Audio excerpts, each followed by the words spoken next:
Mensagens que edificam, ministradas pelo pastor Sidney Ferreira.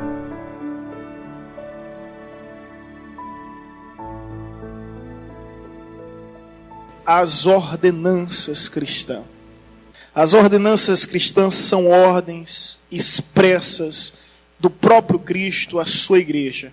Ordens essas que devem ser observada, obedecida, preservada e cumprida. Que ordens são essas? Bom, nós entendemos que as ordenanças cristãs são apenas duas, que é o batismo e a Santa Ceia. Deixando muito bem claro que às vezes os irmãos não conhecem bem a doutrina da igreja e confunde. A igreja batista, nenhuma delas acredita em sacramento. Alguma parte da cristandade defende essa ideia de sacramento e coloca até 7 sacramentos. A palavra sacramento é transmissão de graça. Nós não acreditamos que nenhum rito, que nenhuma simbologia humana pode transmitir graça. Somente a cruz do Calvário, ela é capaz de transmitir graça. Graça no aspecto de salvação. Portanto, nós não temos 7 sacramentos. O que nós temos, a nossa compreensão, é de 2 ordenanças. Quais são? Batismo e ceia. Essas são 2 ordens de Cristo à sua igreja. E você vai perceber que ambas elas se complementam de uma forma maravilhosa. Uma acaba dependendo da outra. Quando eu digo ordens de Cristo, eu queria deixar bem claro, é que não é facultativo, não é opcional. Jesus não nos deixou com essa dúvida. Jesus expressou de uma forma bem veemente sobre a sua vontade. E se tratando de ordem, as ordens existem para serem cumpridas. E como igreja, ao longo dos anos, nós devemos sempre manter o cumprimento das ordenanças, batismo e ceia. Ok? Isso é importante porque, às vezes, a gente se depara com pessoas que pensam que o batismo é opcional. Eu conversei com uma mulher que não era dessa igreja, mas é de uma igreja histórica em Paulo Afonso, de mais de 40 anos. E essa mulher, ela tinha 20 anos de cristã, frequentando todos os cultos.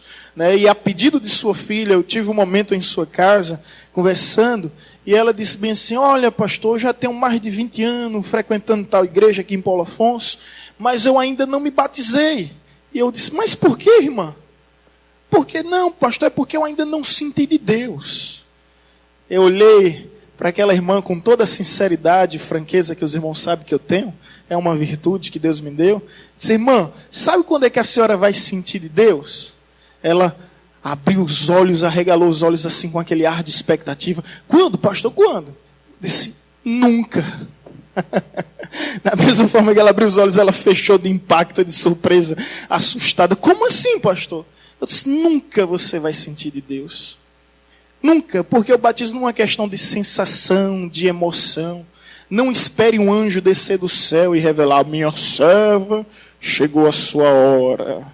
E agora é em que você vai ser batizada no Rio São Francisco, às 14 horas da tarde, pelo pastor, Meu Deus do céu. E ela perguntou, como assim, pastor? Como nunca eu vou sentir de Deus? Eu disse, sabe por quê, irmã? Deus já disse isso há mais de 2000 anos. Então, se Deus já falou, não há mais a necessidade dele continuar falando. Consegue entender? Se ele já ordenou há mais de 2000 anos, só nos resta obedecer. Graças a Deus eu fiquei sabendo que ela se batizou. Ela entendeu que se tratava de uma ordem de Cristo. E se tratando de uma ordem, temos que obedecer. E essa ordem é para todos aqueles que acreditam que Jesus é Senhor e Salvador, que se arrependeram dos seus pecados e desejam viver uma nova vida com Deus. Todos, sem exceções, sem distinções, sem acepções. Todos. Não se trata de um chamado ministerial. Eu entendo quando a pessoa, de repente, fica na dúvida. Eu vou começar a cantar quando Deus me tocar. Tudo bem. Eu vou começar a pregar quando eu sentir de Deus. Tudo bem. Trata-se de um chamado. Isso é específico demais. No entanto, quando se trata do batismo, não temos essa opção. A nossa escolha, nesse aspecto, é obedecer. Isso é se realmente devemos viver para Deus. Porque está escrito em Marcos 16:15, ide por todo mundo, pregai o evangelho a toda criatura. Aquele que crê e for batizado será salvo. O que é que antecede o batismo? Crer. Aquele que crê e for batizado será salvo. Então a única coisa que antecede o batismo é crer. Você crê? Você crê que Cristo é o Messias, que Jesus realmente é o Filho de Deus? Se você crê, isso já é o suficiente. É aquele encontro de Filipe e o eunuco. A Bíblia diz que Filipe, sendo um evangelista, ele foi transladado, tá? Isso está na Bíblia, tá, gente? Ele estava em um lugar, de repente ele some, desaparece. E aparece em outro lugar, né? E ele aparece acompanhando uma caravana que vem da Arábia. E ele vê um eunuco lendo as escrituras. Ele se aproxima e pergunta, entendes o que lê?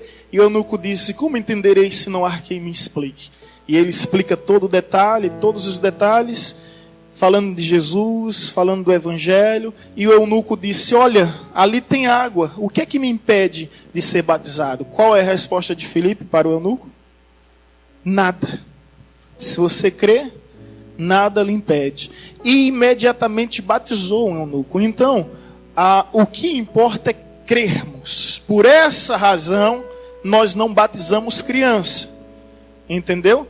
Porque a Bíblia ela é muito bem clara que o que antecede o batismo é a fé. Nós acreditamos, né, que as crianças não têm a necessidade de se batizarem porque elas não chegaram à idade da razão. Que idade é essa? É a idade que é capaz de discernir entre o bem, o mal, o verdadeiro, o falso, o certo e errado. E o próprio Jesus disse, deixa vir a mim as crianças, porque delas é o reino dos céus. Então nós cremos se uma criança morrer, seja ela de onde for, seja ela filha de quem for, ela vai para o céu. Não por mérito próprio, mas por misericórdia divina. Não que ela nasceu santa, ninguém nasce santo, como disse o salmista Davi no Salmo 51, em pecado concebeu minha mãe. Ele não está falando do ato sexual como pecado, ele está falando da natureza herdada do pecado. Em pecado concebeu minha mãe. Isso significa que nós nascemos pecadores, pecamos porque somos pecadores e não somos pecadores porque pecamos, entendeu? Que bom. Deu para entender? Pecamos porque já somos pecadores e não somos pecadores porque pecamos. Então, a gente faz simplesmente aquilo que já é da nossa índole, já é da nossa natureza. E a criança, ela tem esse pecado herdado, mas ela não tem ainda o pecado consciente do seu próprio ato, o pecado efetuado. Por isso nós acreditamos na salvação de criança. De modo que o batismo de criança, sem querer ofender ninguém, torna-se completamente desnecessário. E ao meu ver, daquela forma que você já me conhece, né, sincera e franca, não passa de ser um banho de água. Um banho de água. Porque qual é a necessidade de uma criança se batizar quando olhamos as Escrituras e encontramos o próprio exemplo de Cristo aos 12 anos, apresentado no templo com José e Maria, né? Jesus aos 12 anos, depois ele vem ser batizado aos 30 anos. Então nós seguimos o exemplo de Cristo. A criança, quando nasce, ela é apresentada no templo. E depois, quando chega a idade da razão, ela é batizada nas águas. Ok? Então são por esses motivos. Evidentemente, algumas religiões da cristandade, não falo somente do catolicismo, falo também do protestante, né, do protestantismo, que existem algumas tendências protestantes de batizarem crianças. Eles chamam isso na teologia. Eu como professor de teologia, eu tenho alunos de teologia, às vezes eu tenho que ser claro, porque senão eles me pegam na sala de aula, ó, e diz, pastor, que negócio é aquele? Então, Imagine minha desenvoltura aqui e a resiliência para lidar com todas essas diversidades de opiniões. Então o que é que acontece? Eles acreditam no pedobatismo, que o que antecede o batismo é a infância. Nós acreditamos no credobatismo, que o que antecede o batismo é a fé. E isso nós deixamos muito bem claro pelos exemplos das Escrituras, né? Que o que antecede o batismo é a fé. No entanto, a gente sabe que ao longo da história existiu uma tendência enorme da igreja começar a batizar crianças. E uma das intenções, né, eu vou me resumir a só uma, era que as pessoas cresciam sem opção. Qual é a sua religião? Elas herdavam isso dos pais, dos seus ancestrais. Então ela nascia nem sabendo quem é Deus, quem é o diabo, quem é o céu, quem é o inferno, o que é o bem, o que é o mal. Mas qual é a sua religião? Tal. Por quê? Porque ela já tinha sido batizada. Você consegue entender? Então vamos sacramentar logo para que cresça sem a opção de escolha. E assim aconteceu com muitos de nós. Mas, irmãos, deixando bem claro, isso não somente o catolicismo, como também muitas vertentes do protestantismo. Então nós não batizamos crianças. Eu disse aqui um texto que às vezes ele é muito mal confundido, mal interpretado, que diz o seguinte: aquele que crê e for batizado será salvo. A pergunta é: crer e batizar para ser salvo? Então, sem um batismo eu não sou salvo? É isso? E agora? Não é? Que o texto diz: aquele que crê e for batizado será salvo. Então quer dizer que se eu não for batizado não serei salvo? Bom, deixando bem claro que não são as águas, né, que nos salvam. Nem elas nem nos limpam, nem nos purificam. Elas apenas trata-se de uma simbologia. E o maior exemplo que nós encontramos na Bíblia é o ladrão na cruz. O que é que ele diz? Jesus, lembra-te de mim quando entrares no teu reino. Qual é a resposta de Jesus? Desce da cruz, vai procurar os discípulos de João Batista, ou os meus. Se batiza no Rio Jordão, paga teu dízimo, né, faz uma procissão e segue-me. E aí sim, quem sabe um dia estarás comigo no paraíso.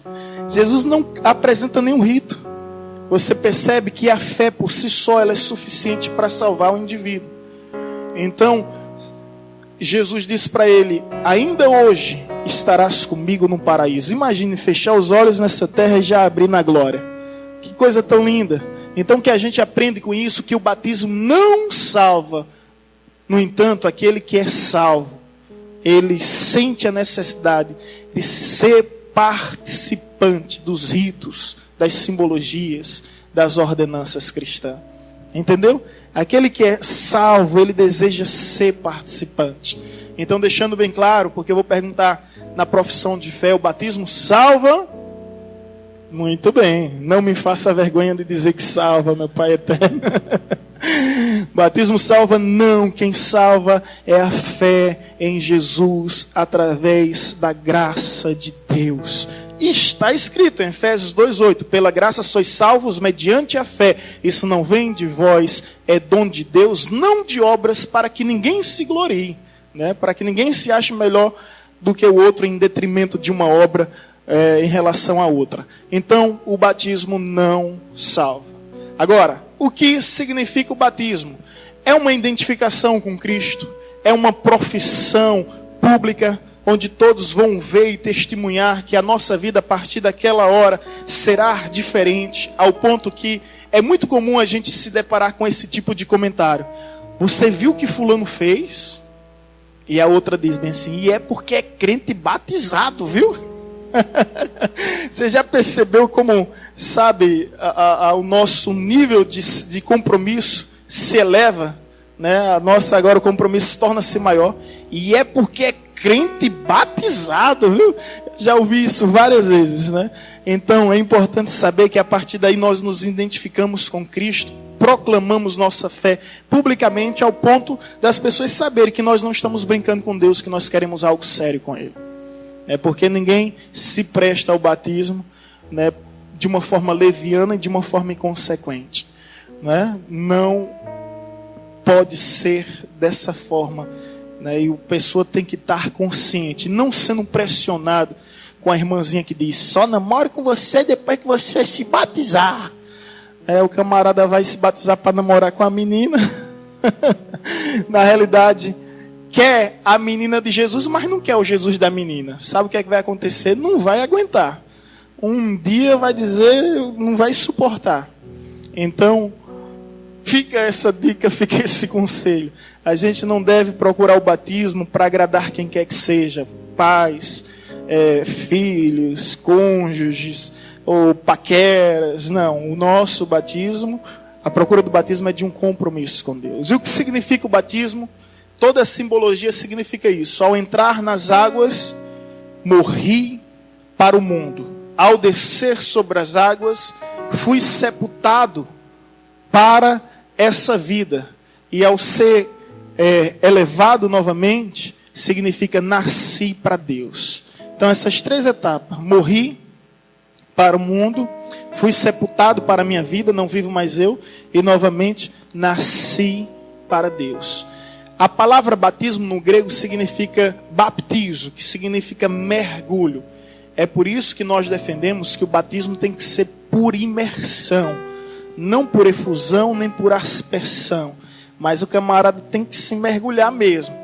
Agora, um dia eu fui mergulhar um camarada no batismo, ele chegou no meu ouvido, não sei se alguns lembram disso, assim: pastor, eu posso passar 1 minuto debaixo d'água?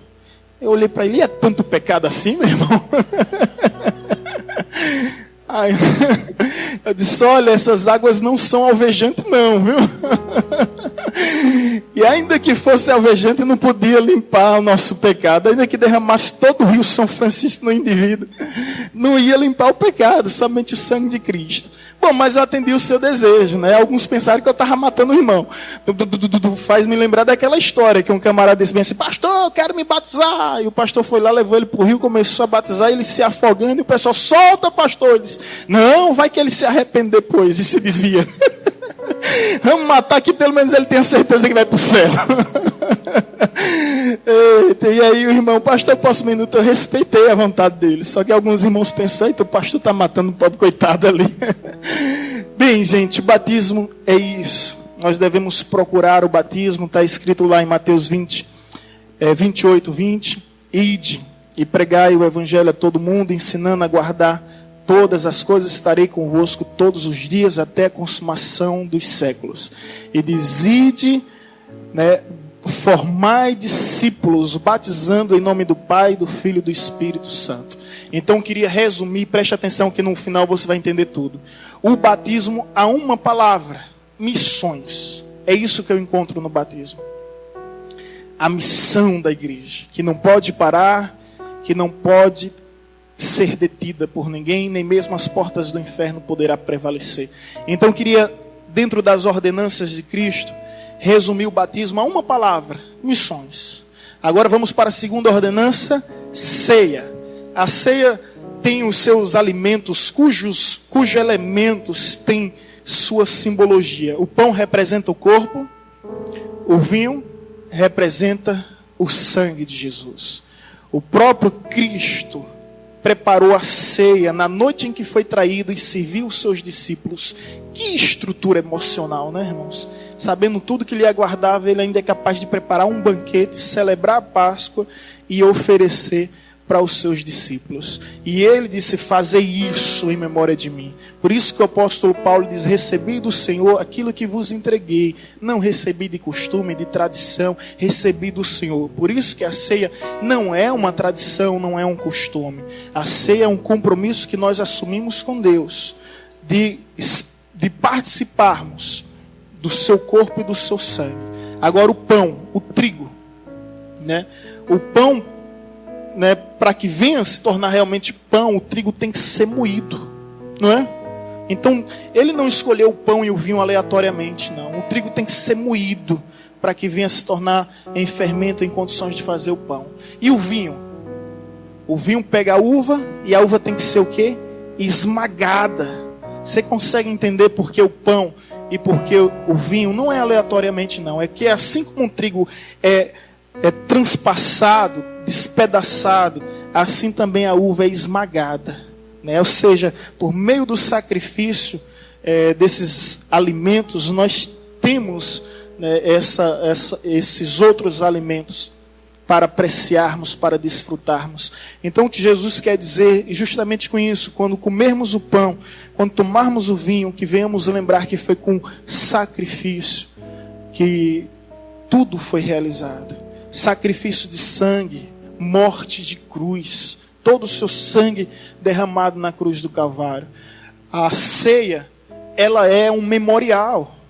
Ela não é transubstanciação, nem consubstanciação. O que é isso?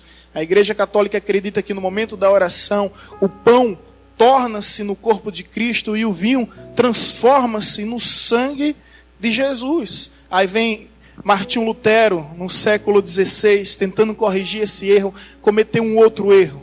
Ele disse, não é transubstanciação, é consubstanciação. Não se transforma, apenas contém. O pão contém o corpo de Cristo e o vinho contém o sangue de Jesus. E ao longo da história, alguns tentando corrigir, algumas interpretações equivocadas, fizeram também suas próprias afirmações errôneas. Então o que significa a ceia? O que é isso? O pão não transforma, não contém o corpo de Jesus. Nós não somos carnívoros, tá? E a igreja foi acusada de ser carnívora porque elas se reuniam nas catatumbas, e ficavam ali. E de repente as pessoas, os pagãos, ouviam os cultos. E ouviam aquela expressão, esse é meu corpo que é dado entre vós, comei dele. Esse é meu vinho que é dado entre vós, bebei dele. O povo saía correndo. Esse povo é carnívoro. Os cristãos são carnívoros, são canibais. Deus me livre. E fugia, né? No caso, carnívoros não, canibais. E fugiam dos cristãos com medo. Nós não cremos dessa forma. Até mesmo porque a ceia foi celebrada em vida. E o próprio Jesus disse, fazer isso em memória de mim. Memorial, algo que venhamos lembrar. Lembrar de quê? Da sua vida, da sua morte, da sua ressurreição e da sua volta. Por isso que diz, fazer isto até que ele venha. Isto que? Repartir o pão, beber do vinho, até que ele venha. Portanto, irmãos, a ceia é importantíssima. E deixa eu falar mais uma verdade aqui, para que os irmãos não esqueçam. Deixar de ceiar por causa do pecado é cometer um pecado maior ainda. Eu sempre tenho dito isso, se torna a repetir com todas as ênfases, em cada palavra. A Bíblia diz, examine-se o homem a si mesmo. Isso significa que nós não podemos ceiar de qualquer forma, como se estivesse cumprindo uma rotina ou um ritual. Não, você tem que examinar, pedir perdão se existir algum pecado cometido, pedir perdão não somente a Deus, mas também ao seu próximo, ao seu semelhante, e limpar o seu altar, a sua vida espiritual, para que você possa ceiar. Caso contrário, a Bíblia afirma o seguinte, por isso estão muito entre vós doentes, porque estão participando da ceia de qualquer forma, de qualquer jeito. Isso, irmãos, ninguém quer ficar doente, ninguém quer os castigos de Deus, né? Ninguém quer as consequências em sua vida. O que é que o pessoal fez? Não vou mais cear.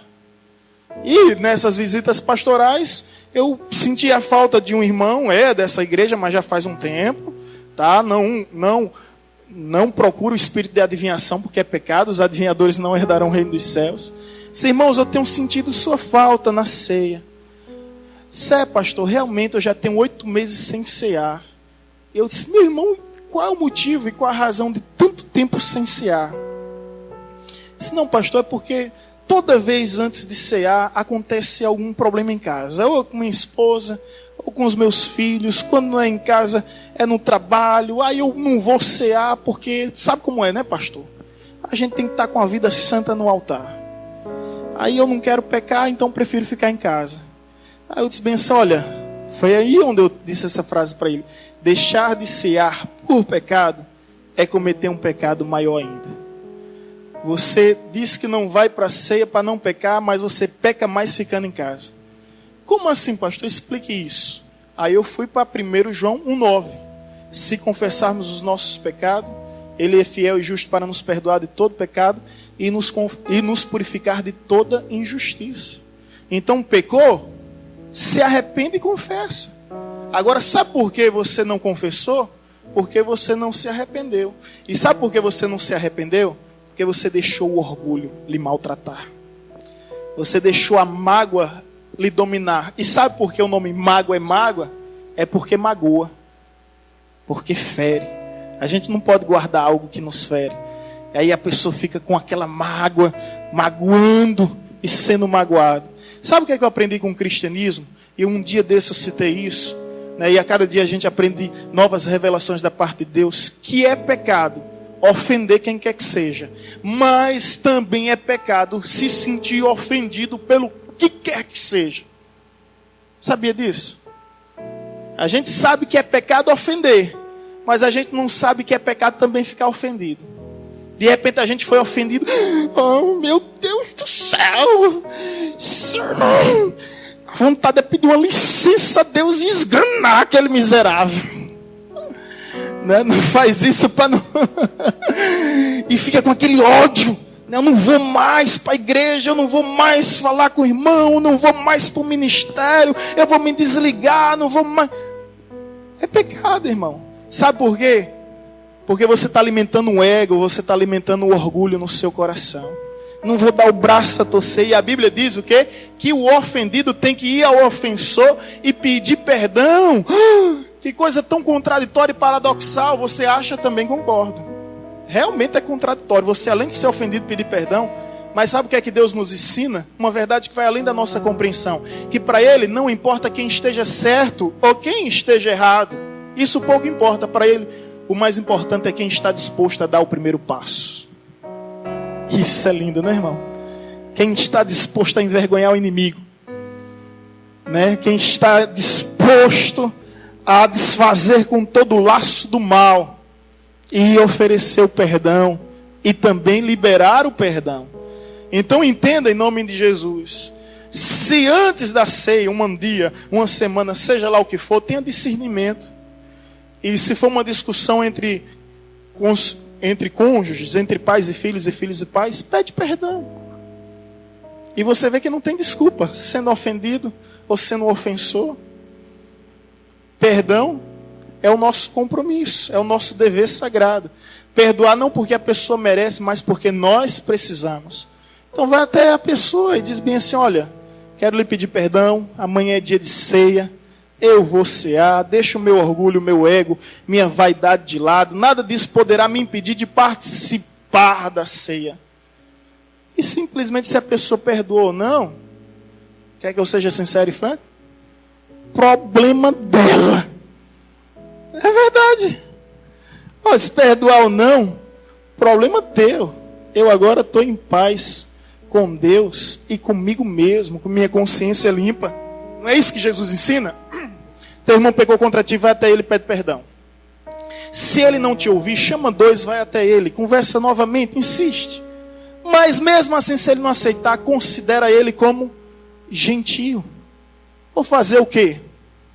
Não há mais o que fazer. Já tentei de uma forma, já tentei de outra. Não quer ouvir? Deixa o tempo que é o Senhor da diplomacia colocar as coisas no seu devido lugar e Deus agir através do tempo. Então, irmãos, escuta isso em nome de Jesus. Se confessarmos os nossos pecados, Ele é fiel e justo para nos perdoar de todo pecado. Não há nada que possa te impedir de cear. Nada. Brigou, pecou, errou, falhou, pede perdão a Deus, pede perdão ao próximo e vem participar da ceia. Se não vier por esses motivos, você está alimentando o ego, o orgulho no seu coração. E você vai estar pecando pensando que está fugindo do pecado. As coisas são tão simples. Como dizia Thales Roberto, né? A gente é que complica tudo. Fácil demais viver em paz. Só abrir o coração, Deus, me perdoa. Chegar para o próximo e dizer, me perdoe. Nada poderá me impedir de cear. E venha cear. Sabe por quê, irmão?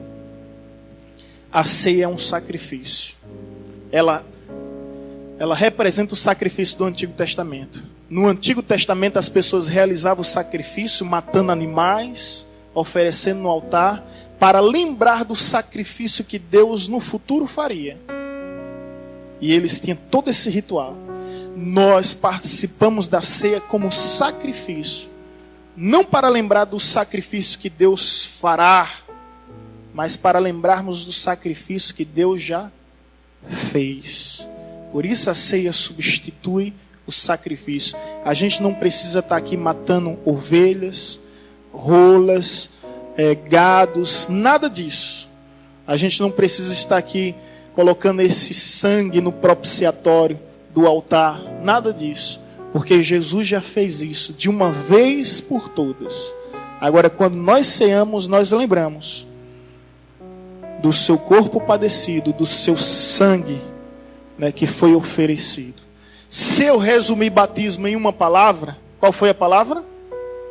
Missão. Eu queria resumir a ceia em uma só palavra também. E essa palavra é comunhão. Então o batismo é a nossa missão. A ceia é a nossa comunhão. Através da união, da missão com a comunhão, existe a verdadeira adoração. Portanto, é impossível fazer missões sem comunhão, e é impossível termos comunhão sem fazermos missões. E quando conciliamos a importância da missão com a comunhão, aí sim, nós oferecemos a Deus a verdadeira adoração. Amém? Essas são as ordenanças de Cristo.